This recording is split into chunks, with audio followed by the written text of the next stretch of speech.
There's a tale that, if it's in your destiny, it will come to you definitely. Just like that, one day, a poor boy became a millionaire overnight after slipping on a bar of soap. The boy who was struggling to pay his rent now sleeps in 5-star hotels. Just days ago, the boy was drowning in debt and was on the verge of giving up his life. But today, he roams around in luxury cars. The movie Luck Key was made with such an extraordinary story. So, let's see how a key turned a pauper into a millionaire overnight.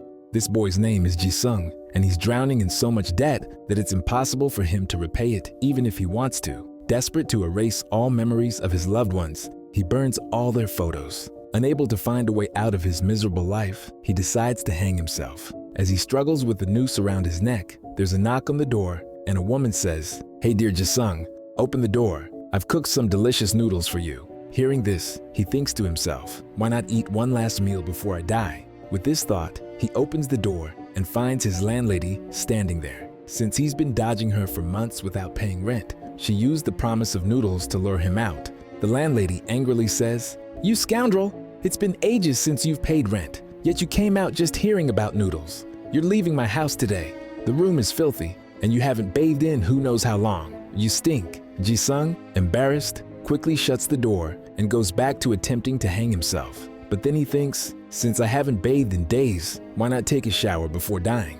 As he steps out to bathe, a life insurance document falls from his pocket. Despite his poverty, Jisung is a kind-hearted man. He had hoped the insurance money could cover some of his debts after his death. Meanwhile, on a rain-soaked night, a killer in a car brutally murders a man and drives off with the body, intending to dump it far away. However, due to a traffic jam, night turns to morning as he's stuck. While driving in the morning, the killer notices blood on his hands and starts searching for a place to wash them. Eventually, he finds a public bathroom and goes there to clean up. Meanwhile, Jisung had come to the same bathroom to bathe. He sees an expensive watch and wallet nearby and thinks, this guy must be filthy rich. Although they glance at each other, but no one speaks. Still overwhelmed with sorrow, Jisung soaps himself while bathing. Suddenly, the soap slips from his hands, hits the feet of others nearby, and lands near the killer's feet. The poor guy fell on the soap and loses his consciousness. As he falls, a key in his hand flies out and lands near Jisung. Seeing this, Jisung picks up the key, noticing the wealthy man lying unconscious. Greed takes over him, and he discreetly swaps the man's locker key with his own. Soon, an ambulance arrives and takes the unconscious being away. Jisung quickly goes to the locker and retrieves the man's belongings, including clothes, and changes into them. While walking out, he prays silently to God that, "Dear God, please forgive me. I just want to live one day as a rich man before I die." Jisung pays off all the rent he owes to his landlady, even gives her a few months advance. Later, as he reaches into his coat pocket, he finds the car key belonging to the wealthy man. He drives the expensive car around town, indulging in lavish shopping. He repays all his debts, including the money he borrowed from his girlfriend. When he meets her, she tells him that she's getting married next month, and this breaks Jisung's heart. Sitting inside the car, he feels deep regret and thinks that this car and money aren't mine, and they can't change my life. His inner good side awakens, and he decides to do the right thing. He rushes to the hospital to return everything to its rightful owner. Jisung places everything back beside the unconscious man quietly and tries to leave. But the man grabs his hand. Jisung gets scared, and the man says, "The doctors told me my name is Jisung. They said I've lost my memory after hitting my head on the floor. Do you know me?" Jisung replies, "No, I don't know you. I came here to meet a friend." And saying this, he leaves immediately. Meanwhile, the man whose real name is Yonk goes to the reception to pay his hospital bill. But when he checks his pocket, he finds only $2. Soon, the woman who brought him to the hospital in the ambulance comes to check on him. Yonk asks her, "Could you please pay my hospital bill? I promise I'll repay you once I get home." Left with no choice, the woman pays the bill and drives Yonk home in the ambulance. While driving, the woman asks his name. Yonk looks at his ID card and replies, "My name is Jisung." She then asks his age, and he says, "I'm 32 years old." Hearing this, the woman is shocked because he doesn't look like 32 at all. As they talk during the ride, Yonk learns that her name is Rina. After a while, they arrive at the address. Rina steps inside, holding her nose against the smell, and mutters, "Oh shit, I guess I'll never get my money back." As they enter the messy, foul-smelling house, Yonk starts looking around and picks up some old photos, trying to recall who he is. Rena asks if he remembers anything, but he replies, "No, I don't remember anything, but I feel like yesterday I was trying to hang myself." Saying this, he shows her the noose. Moments later, Rena gets an emergency call and leaves, telling him to pay her back in a few days. Left alone, Yonk wonders why he wanted to commit suicide. He says in his mind that, "I must have to solve this mystery anyhow." Meanwhile, Ji-sung is sitting in the car contemplating his next move. He decides to go to Yonk's house and return everything. Suddenly, the car's autopilot system activates, and GPS tracking leads him to the wealthy man's house. Seeing the towering structure, Ji-sung is stunned. He uses the flat's access card from the wallet to enter and is left speechless by the luxurious apartment. While looking around, he finds a few police uniforms and raincoats. He thinks, this guy must be a cop. Ji-sung sits on the sofa and says, "Wow, what a luxurious life." He turns on the TV with the remote, but is unable to find anything interesting and keeps switching channels. After a while, he notices a beautiful woman doing yoga. Suddenly, he realizes it's not the TV, but a live feed from the CCTV cameras, likely from another room in the flat. Like a naughty boy, he sits back and keeps watching it live. Meanwhile, Yonk cleans up Ji-sung's messy room entirely.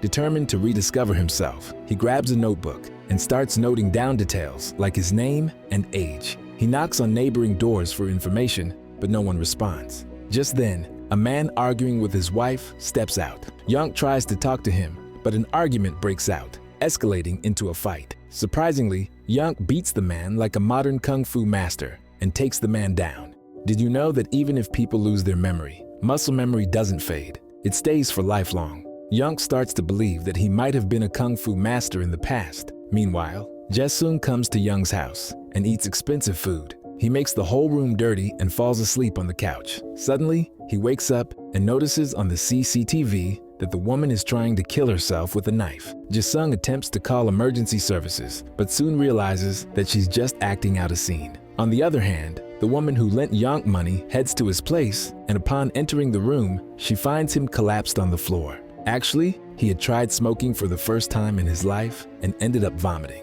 What about you? What happened when you smoked your first cigarette? Let me know in the comments. Actually, Young is doing all this to find out his identity, but he realizes that he has never smoked a cigarette in his life. He was also a very clean person. He even knew very good kung fu and could handle a knife very skillfully. He notes all this in his diary. The girl thought that since he could handle a knife well, he would be able to cut vegetables in our hotel. So she takes him to her mother's hotel to give him a job. But her mother doesn't want to hire him because their hotel is not very profitable. The girl tells her mother that he owes money to her and she wants to recover it in that way. Unable to find a way, her mother agrees, but says that Yonk should keep a smile on his face. Otherwise, the customers would run away seeing him. Anyway, after sitting idle all day, Ji-sung starts feeling hungry. He begins searching every corner of the room for food and eventually finds a box. Thinking it might contain some delicious food, he opens the box, only to discover bundles of cash inside. He's very surprised to see this and happily orders food online. While eating, he notices several expensive bottles of liquor nearby. Unable to resist the temptation, he grabs the most expensive one. However, the bottle is actually a key to a hidden door. As he pulls the bottle, a secret room opens up. Entering the room, he finds several police ID cards and passports. The secret room also contains multiple computers, and the walls are lined with various mission plans. Shockingly, there are even posters of the girl he saw on the CCTV. He assumes that some bad people might want to kill the girl, and that Yonk is a policeman who is keeping an eye on her. Feeling a bit of sympathy for the girl, he thinks that if the man hadn't lost his memory, she might not have been in danger. Regardless, he decides to save such a beautiful girl at any cost. Disguising himself as a dish line mechanic, he starts searching every apartment but fails to find her anywhere. The CCTV footage shows the girl repeatedly pretending to attempt suicide. Just as she seems to fall to the floor, a noise comes from above. This makes Ji-sung certain that the girl must be living upstairs. He goes upstairs and rings the doorbell. The girl opens the door, but when Ji-sung tries to introduce himself, she ignores him and slams the door in his face. Meanwhile, Yonk prepares uniquely styled delicious dishes with the help of his knife skills. Customers are amazed by his creations, and hundreds of girls line up outside their hotel just to taste his ice cream. Their business flourishes, and seeing this, the girl and her mother become very happy. After finishing all her work, the girl returns home and tells Yonk, "Our hotel is doing very well just because of you. You'll be paid on the 25th of every month." And after saying that, she leaves. When Yonk checks the calendar for the 25th, he notices a location written on that date. Coincidentally, the next day is the 25th. In the morning, he goes to that location and stands in line on the street. After a while, some people arrive and call everyone by name and pick them up in a car. When they call Jisung's name, he also gets into the car, and shortly after, they reach a shooting spot. It turns out they've brought him here to act in a minor role. Yonk struggles to do anything properly and ends up messing everything up, even though the director insults him harshly, but he says nothing in return. After the work is done, they pay him some money, and Yonk finds Jisung's real home address in the attendance register. Without wasting time, he heads straight to that address. Yonk discovers that Jisung's father is a barber. Yonk thinks his father might recognize him, but since he isn't the real Jisung, how would Jisung's father recognize him? Yonk waits in the shop, and a customer tells Jisung's father, "Don't worry, one day your son will return as a great actor." Yonk learns that Jisung had left home in anger, vowing to become a famous actor. Hearing this, he leaves the shop and says to himself that, "I will come back as a great actor one day." Meanwhile, Jisung follows the girl to her college. The girl is talking to her mother, saying that she'll be leaving the country next month. Just then, someone begins following her. The girl notices the man and starts running away. Jisung is nearby and sees that one of the men who had hired Yonk to kill the girl is following her. Jisung cleverly hides the girl in his car, and she survives the ordeal. On the other hand, Yonk goes to the hotel and quits his job. When they ask why he's leaving, he replies that, "I want to be an actor." He goes home and starts practicing in full force to pursue his acting career. Meanwhile, Jisung continues to follow the girl everywhere and discovers that her name is Yeonju. No matter how hard he tries to impress her, she never pays attention to him. Sometimes, the girl waits outside in her car for someone, but no one shows up. However, Jisung is not the one to give up easily, and he is determined to win the heart of this cute girl. One day, as the girl was carrying a suitcase, Jisung breaks the handle of the suitcase, trying to help her. Meanwhile, Yonk has gone to the shooting location again. This time, he gets a role as the bodyguard of the hero, but soon it becomes clear that he's fighting much better than the hero. Impressed by his amazing fighting skills, the director decides to make Yonk the hero's assistant for the next shoot. Yonk is not only fighting better than the hero, but also delivering his lines with great skill. Seeing this, the director gradually begins offering him better roles. When he returns to work at the hotel, everyone sees him on TV and rushes to get his autograph. His days are going wonderfully. Meanwhile, Jisung gives the girl a gift every day, and slowly a good friendship develops between the two of them. While Jisung was at home, he receives a call on Yonk's phone and learns that Yonk is actually not a police officer, but a hired assassin. He had been paid to kill the girl. To find out who is behind the order, Jisung demands a large sum of money and meets them while wearing a mask. Yonk was a very clever hitman. No one had seen his face before, so they couldn't understand that it's not the real Yonk. However, the leader of the thugs assigns someone to keep an eye on Jisung. Meanwhile, Yonk continues to improve his acting skills, and the director starts giving him more roles, replacing the hero. As a result, he becomes more and more popular day by day. One day during a shoot, the hero really hurts him a lot because he's burning with revenge, but Jungkook doesn't complain to the director. Instead, he requests to keep the shot, as it makes it look even more realistic. When Yonk returns home, the girl gives him first aid, and slowly, a strong bond begins to form between them. Due to Young's strong will and efforts, he becomes a superstar in a short time. Meanwhile, when Jisung learns that Yonk actually wants to kill Yeonju, he starts plotting to kill Yonk. Seizing the opportunity, he tries to attack Yonk, but ends up getting caught. To save himself, he says to Yonk that, "I'm a huge fan of yours," and manages to escape. However, one day, during a romantic scene in a shoot, Yonk struggles to act because he has no romantic experience in his life. He only knows how to fight. He shares this with the girl, and together, they begin practicing romance. Later, during the shoot, Yonk acts out the scene perfectly with the heroine.